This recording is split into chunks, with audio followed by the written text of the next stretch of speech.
Okay, in this Harmony Hacks lesson, we're going to be covering different substitutions for the dominant 7th chord, and for this lesson I'll be using the key of E. The dominant 7 in this key is B dominant 7. You can alter this chord by sharpening the 5 or flattening the 5.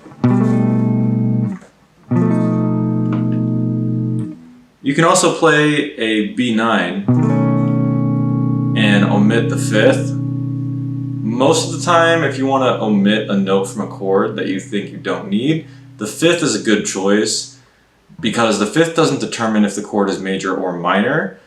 And in the overtone series, the 5th is the next interval that you perceive most strongly after the octave of the fundamental. If I just play a B, if physics holds true, then you already perceive a 5th, although so quietly that it's negligible, but still, that's another little fun reason why you can omit the 5th. Some people won't call that a reason why you can.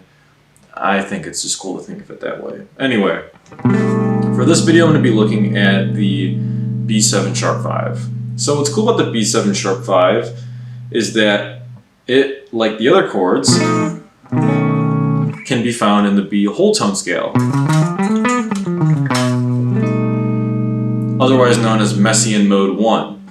So this mode or scale is symmetric in whole step intervals or major second intervals. What that means is that whatever you play here, you can play any multiple of 2 frets away.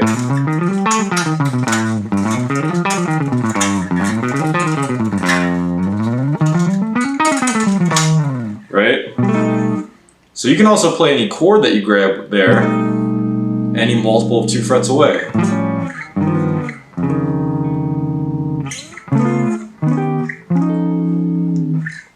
It all belongs to that scale. So what's cool about that is that when you play this altered chord, or even this diatonic chord to the key of E, while omitting the 5th, you can move this in 2 fret intervals or whole step intervals and use those as substitutions for your dominant. And what I'm going to show you is that if I just do this,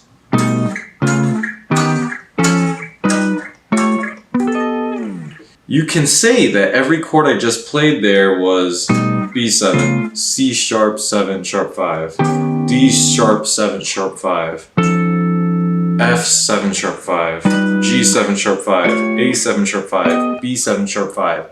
You can say that, or you can look at it like every single chord I played just contains extensions of B7. Let's look at it here. That way I can play B7, or I can play B in the bass rather. So let's look at it on the top 4 strings. I'll play all the chords. I'll play it going, I'll cycle down while ascending in pitch. If you want to learn more about how to do that, you can check out my previous Harmony Hacks video on drop 2 inversions. Let's just take B7 sharp 5, and that would be... Okay, so that's what B7 sharp 5 sounds like over B. This is going to be A7 sharp 5.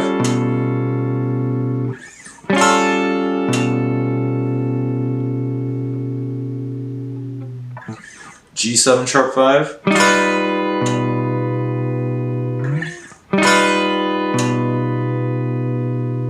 F7 sharp 5.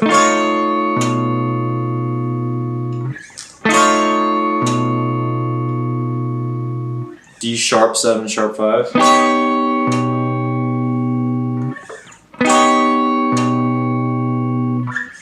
C sharp 7 sharp 5.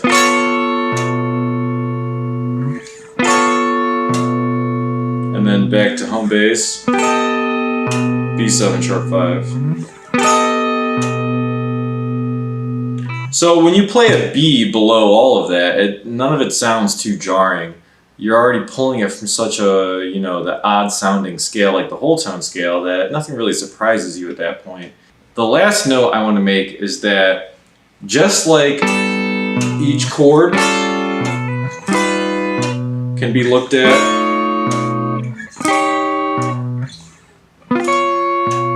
relative to B.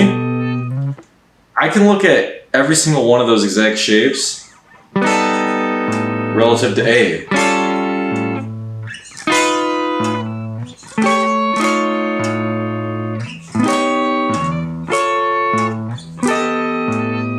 I can look at any one of those chords relative to any one of the notes from that whole tone scale. B whole tone scale is the same as A whole tone scale, is the same as G, F, D sharp, C sharp, or their enharmonic equivalents. However you want to look at it, they're all the same.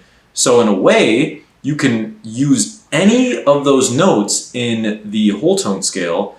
You can call that your 5 chord now and use that to resolve to your chord that's a fifth away, or whatever chord you're resolving to. The thing is, context matters.